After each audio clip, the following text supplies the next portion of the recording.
زدنی علما والحقنی بالصالحین۔ حضرات محترم، واقع معراج کہ عقائد و جان علیہ الصلاۃ والسلام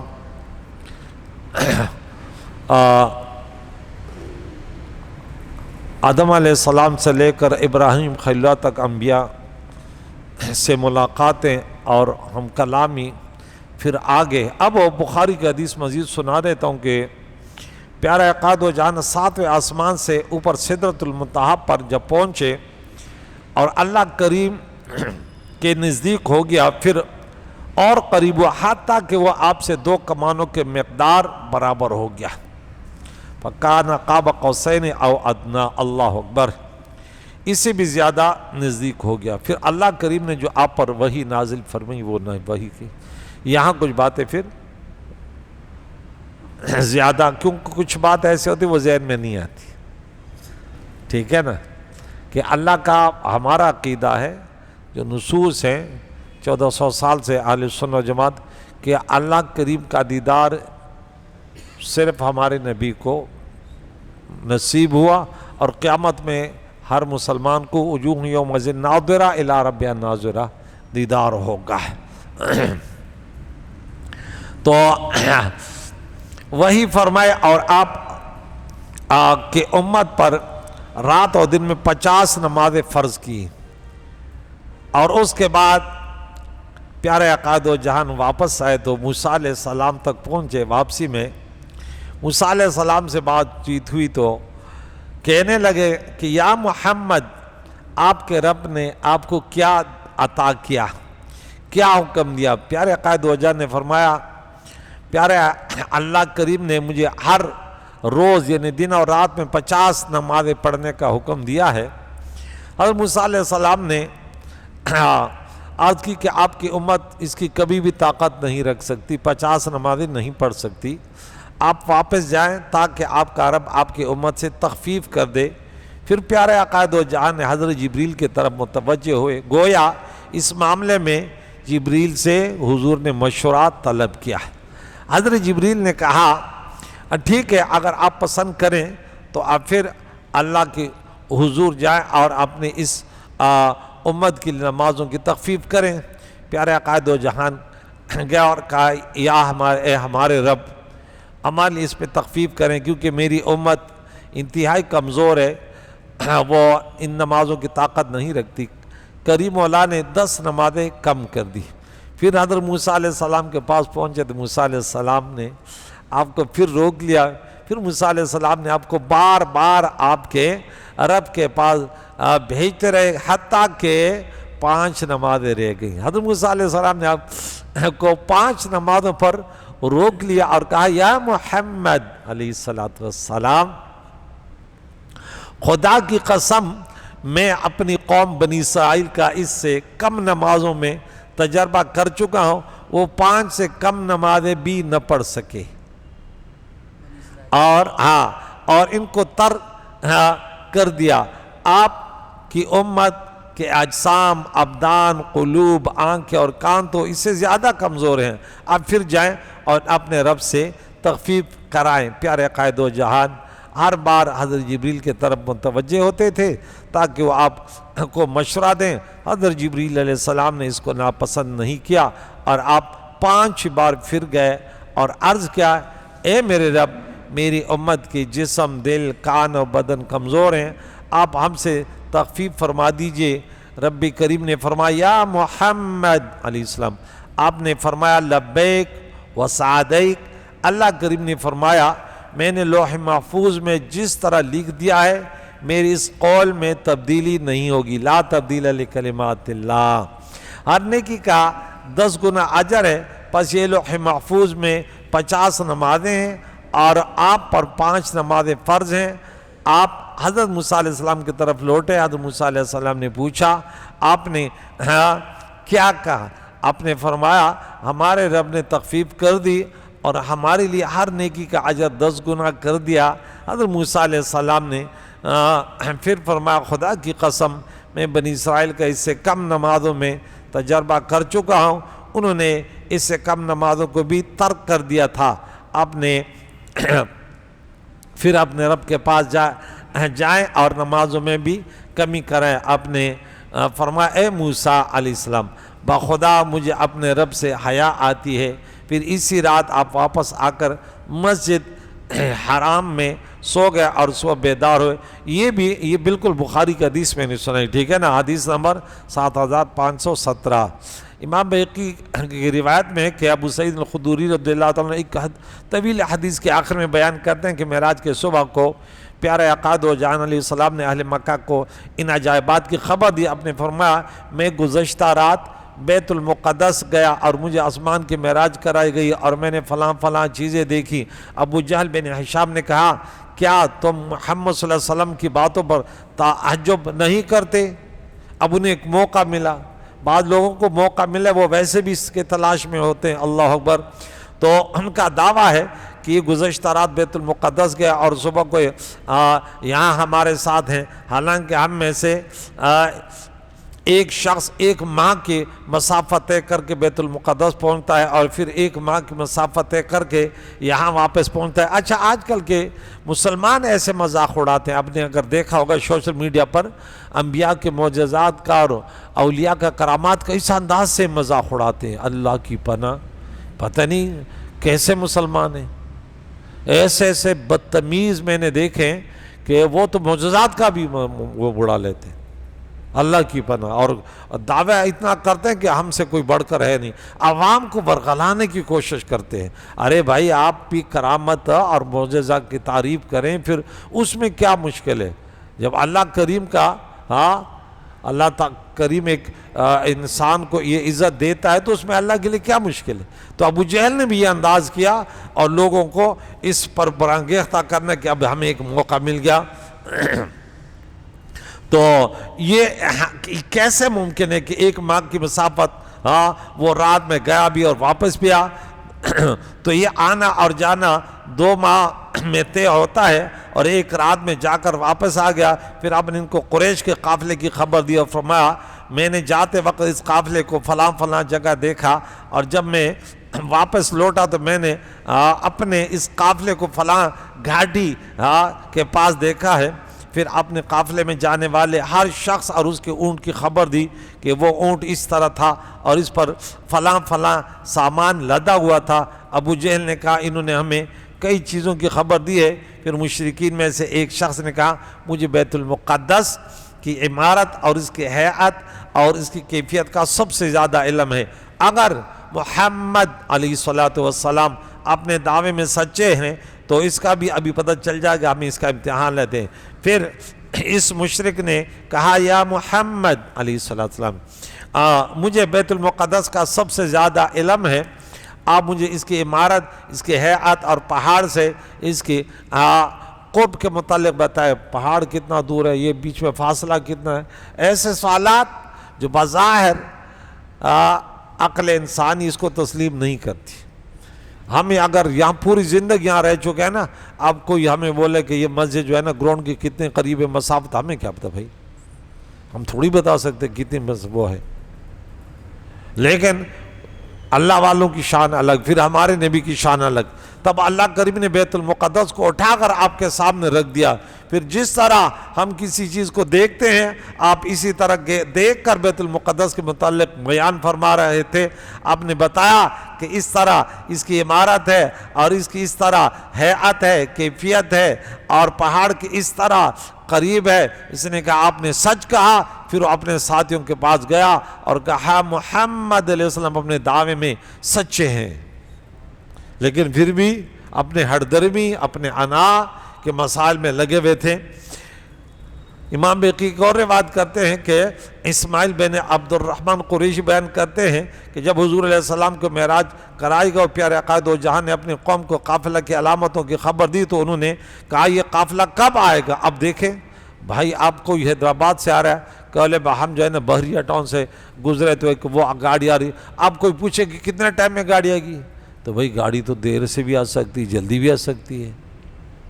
لیکن حضور علیہ السلام کی زبان وہ زبان جس کو سب کن کی کنجی کہے کہ وہ جو کہہ دے وہی ہوگا۔ خود ہی کو کر بلند اتنا کہ ہر تقدیر سے پہلے اللہ بندے سے پوچھے بتا اب تیری رضا کے، حضور جو کہہ دے وہ ہوگا۔ ہاں پیارے آقا دو جان نے فرمایا یہ قافلہ بدھ کو آئے گا. پھر بدھ کے دن قریش صبح سے قافلے کے انتظار میں بیٹھے رہے حتیٰ کہ دن غروب ہونے لگا اور قافلہ نہیں آتا. حضور علیہ السلام نے دعا کی تو دن بڑھا دیا گیا اور سورج کو روک دیا گیا, اور سورج کو صرف اس دن پیارے آقا دو جان کے لیے روکا گیا تھا. پھر یوشع بن نون کے لیے جب جمعے کے دن انہوں نے جبارین سے جہاد کیا تھا اور ان کے فارغ ہونے سے پہلے سورج غروب ہونے لگا تو انہوں نے دعا کی سورج کو مؤخر کر دیا, کیونکہ ہفتے کے دن کے لیے جنگ کرنا جائز نہ تھا. تو کہہ رہے اے سورج تو بھی معمور ہے لیکن میں بھی معمور ہوں, ذرا رک جا. ہاں اللہ والے سوچ پسیدک مسلمانی اشارو دا اسمان ور انسان تو. ہاں اللہ والوں کی شان دیکھ. بعض روایت میں کہ قافلہ بدھ کے دن نصف النہار کے وقت آ گیا تھا, یہ روایت اس کے خلاف ہے, لیکن حقیقت میں کوئی اختلاف نہیں ہے, کیونکہ آپ 3 قافلوں کے پاس سے گزرے تھے اور مشرکین میں سے ہر ایک نے اپنے قافلے کے متعلق پوچھا تھا. ان میں سے ایک قافلہ بدھ کے دوپہر کو آ گیا تھا اور ایک قافلہ بدھ کے شام کو پہنچا. حضرت جابر بن عبداللہ رضی اللہ بیان کرتے ہیں کہ حضور علیہ السلام نے فرمایا جب قریش نے میرے تکذیب کی تو میں نے میزاب کعبہ کے نیچے کھڑے ہو گیا اور اللہ کریم نے میرے لیے بیت المقدس کو منکشف کر دیا. پھر بیت المقدس کو میں دیکھ رہا تو ان کے سوالاتوں کے جوابات دے رہا تھا. یہ بخاری کا حدیث ہے. امام محمد بن اسحاق اپنے سند کے ساتھ حضرت ام ہانی رضی اللہ تعالیٰ سے روایت کرتے ہیں کہ جس رات حضور علیہ السلام کو معراج ہوئی اس رات آپ میرے گھر میں سوئے. ام ہانی کون ہے؟ ابو طالب کی بیٹی اور حضرت علی کی بہن. اچھا تو پھر رات میں آپ کو وہاں موجود نہ پایا. پھر آپ نے معراج کا پورا واقعہ بیان فرمایا اور فرمایا میرا ارادہ ہے کہ میں قریش کو بتلا دوں. ام ہانی رضی اللہ کہتی کہ حضور نے جب نہیں تھے پھر آئے تو کہا کہ میرا ارادہ ہے کہ میں گھر میں بتا دیا نا کہ یہ واقعہ, تو اب گھر میں بتا. تو ام ہانی کہتی ہے کہ میں نے اس رات کو عقائد و جان کے دامن کو پکڑ لیا اور کہا اگر اپنے قوم کے پاس گئے اور وہ آپ کا انکار کریں گے اور آپ کی تکذیب کریں گے, حضور علیہ السلام اپنا دامن چھوڑا کر اپنے قوم کے پاس تشریف لے گئے. آپ نے ان کے پاس جا کر ان کے واقعہ کی معراج کی خبر دی, کیونکہ حضور کو پتا تھا کہ میری مدد اللہ کرے گا اور یہ وعدہ سچ ہو کر رہے گا, اور یہ ثابت ہوگا.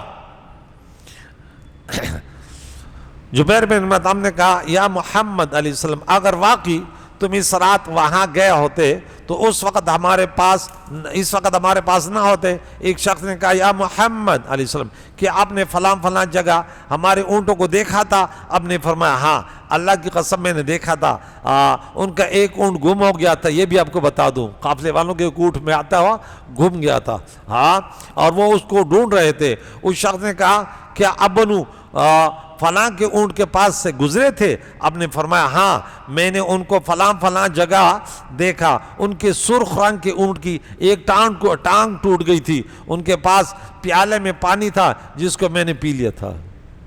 یہ بھی بتا دیا, کتنی چھوٹی بات بتا دی.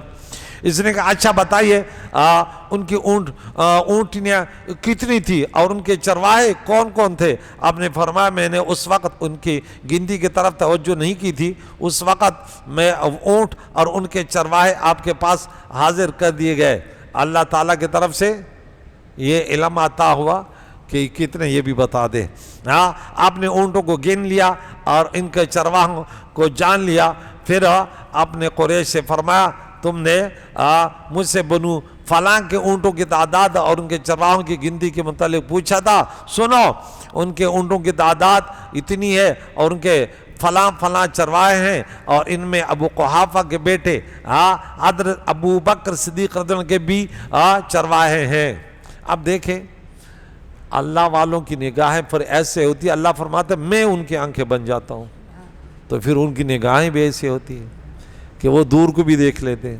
حضرت عمر تو پیارے نبی کے صحابی ہیں, لیکن وہ بھی ممبر مسجد نبوی پہ دیکھ کر وہ کہاں پہ دیکھ لیتے ہیں اور آواز لگاتے وہ بھی سن لیتے ہیں.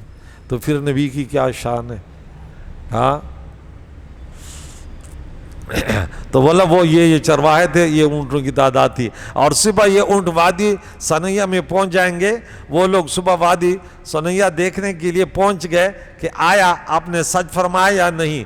سو وہ اونٹ آ گئے۔ ان لوگوں نے اونٹ والوں سے پوچھا کیا تمہارا کوئی اونٹ گم ہو گیا تھا؟ ہر سوائے تیرا وہ ڈھونڈ رہے تھے کچھ عیب۔ انہوں نے کہا ہاں۔ پھر دوسرے سے پوچھا کیا تمہارے سرخ اونٹ کی ٹانگ ٹوٹی تھی؟ انہیں کہا ہاں۔ پھر انہوں نے پوچھا کیا تمہارے پاس پیالہ تھا؟ حضرت ابو بکر رضی اللہ عنہ نے کہا اللہ کی قسم میں نے وہ پیالہ رکھا تھا، اس سے کسی نے پانی پیا نہ کسی نے اس پانی کو زمین پر گرایا تھا، اور وہ پانی ختم بھی ہو گیا تھا۔ تو حضور نے فرمایا وہ تو میں نے پیا تھا پانی۔ حضرت ابو بکر صدیق رضی اللہ عنہ نے کہا میں اس کی تصدیق کرتا ہوں۔ پھر اسی دن حضرت ابو بکر کا لقب صدیق پڑ گیا۔ امام ابن ابی حاتم نے اپنے سند کے ساتھ حضرت انس بن مالک سے روایت کیا کہ اس روایت کے آخر میں ہے صبح کو حضور علیہ السلام نے مشرکین کے سامنے واقع معراج سنایا۔ وہ لوگ یہ مختلف احادیث سے میں سنا رہا ہوں، ٹھیک ہے نا۔ ابو بکر صدیق رضی اللہ عنہ کے پاس گئے اور کہا اے ابو بکر رضی اللہ عنہ، تمہارے پیغمبر یہ کہہ رہے ہیں کہ وہ گزشتہ رات ایک ماہ کی مسافت کا سفر کر کے واپس لوٹ آئے۔ اب جو کسی کا دشمن ہوتا ہے نا تو وہ جا کے ارے تمہارا تو وہ یہ کہہ رہا ہے، ارے جو تصدیق کرنے والے ہوتے کہتے اگر اس نے ایسے کہا ہے تو میں تصدیق کرتا ہوں۔ آپ بولو۔ ابو صدیق اکبر رضی اللہ تعالیٰ کو ایک اس پہ کہہ رہے کہ آپ بولو، آپ کیا کہو گے؟ کیا پیارا جواب دیا۔ حضرت ابو بکر صدیق رضی اللہ نے کہا اگر واقعی آپ نے فرمایا ہے تو سچ فرمایا ہے، اور میں اس کی تصدیق کرتا ہوں، اور میں تو اس سے زیادہ بعید باتوں میں آپ کی تصدیق کرتا ہوں۔ یہ تو چھوٹی سی بات ہے۔ آپ آسمان سے آنے والی خبریں بیان کرتے ہیں اور میں ان کی تصدیق کرتا ہوں۔ مشرکین نے رسول اللہ صلی اللہ علیہ وسلم نے کہا آپ کے دعوے پر کیا دلیل ہے؟ آپ نے فرمایا میں فلاں جگہ پر قریش کے قافلے کے پاس سے گزرا تھا، مجھے دیکھ کر ایک اونٹ بدک کر بھاگ گیا اور چکر لگانے لگا، اور اس قافلے میں ایک اونٹ تھا جس پر سیاہ اور سفید رنگ کی 2 بوریاں لدی ہوئی تھی۔ وہ اگر اچھا وہ بدک گیا تو اس کی ٹانگ بھی ٹوٹ گئی، بھاگ گیا تھا، ٹھیک ہے نا، وہ گر پڑا اور اس کی ٹانگ ٹوٹ گئی۔ جبکہ قافلہ واپس آیا تو انہوں نے قافلے والوں سے پوچھا تو انہوں نے اسی طرح بیان کیا جس طرح حضور علیہ السلام نے بیان فرمایا تھا۔ اور اسی دن حضرت ابو بکر صدیق رضی اللہ عنہ کا لقب صدیق پڑا۔ یہ تفسیر ابن کثیر۔ تو تمام حوالہ جات سے یہ اتنے واقع معراج کے جو آپ لوگوں نے 8 درس ان کے سنے ہیں، کریم اللہ سے دعا ہے ہمارا تو ویسا عقیدہ پکا ہے الحمدللہ، ٹھیک ہے نا، لیکن سوشل میڈیا پر بھی یہ ریکارڈ ہو کہ جو دغاباز ہیں، جو نام لیتے ہیں کہ ہم علماء ہیں، ہم قرآن پڑھتے ہیں، اور اتنی صحیح حدیثیں اور مستند روایات سے ہم نے کوئی اس طرح ایسے بات نہیں کی کہ بغیر سند کے ہو، تو کریم اللہ سے دعا ہے کہ ہمارے ایمانوں میں اور پختگی آ جائے، حضور کے محبتوں میں اور پختہ رہیں، بھلے کوئی کچھ بھی کہے ہم بھی تو صدیق کو ماننے والے ہیں۔ کہ کوئی کہے کہ یہ کیسے ہو سکتی ہے، بولے نہیں بھائی، ہمارے نبی جو بھی کہہ دے نا وہی حق ہے، اس میں جو شک کرے اس کے کفر میں کوئی شک نہیں ہے۔ حضور علیہ السلام کے فرمان جب وہ ثابت ہو جائے، کوئی شک کرے وہ اسلام سے خارج ہے۔ کیا ہے؟ اسلام سے خارج ہے۔ تو واقع معراج قرآن سے ثابت ہے، صحیح حدیث مبارکہ سے ثابت ہے۔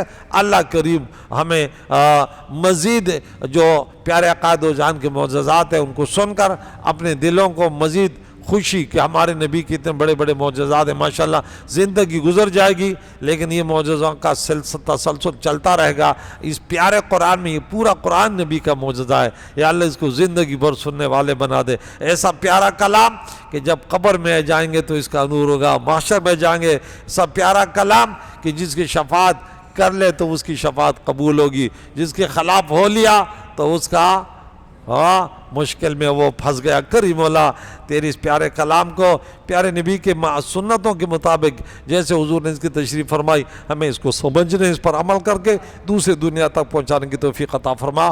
صلی اللہ علیہ وسلم محمد و صحبہ اجمعین برحمتہ۔